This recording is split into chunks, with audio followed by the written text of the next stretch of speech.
તો સવાર થઈ ગઈ છે ને અયાંશભાઈ પણ હવે ઉઠી ગયા છે, તો થોડી વાર તો આમથી આમ થશે ને પછી એ મૂડમાં આવશે.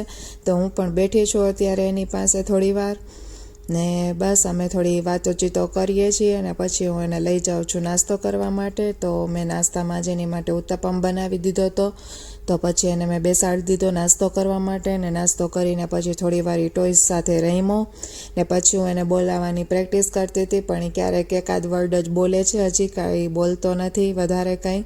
ને પછી થઈ ગયું હતું જમવાનું રેડી, તો મેં એને જમવા બેસાડી દીધો છે ને સાથે સાથે મેં મારી પ્લેટ પણ તૈયાર કરી લીધી છે. જમાડીને નવરાવીને હું સુવરાવી દઉં છું, પણ આજે એ ભાઈને સૂવું જ નહોતું, એને બેડ ઉપર ઠેકડા મારવા ખૂબ જ ગમે છે. તો આજ ભાઈ ઠેકડા જ માર્યા કર્યા, આખી બપોર સૂતા જરાય પણ નહીં, ને સાંજ પડે પછી સૂતો.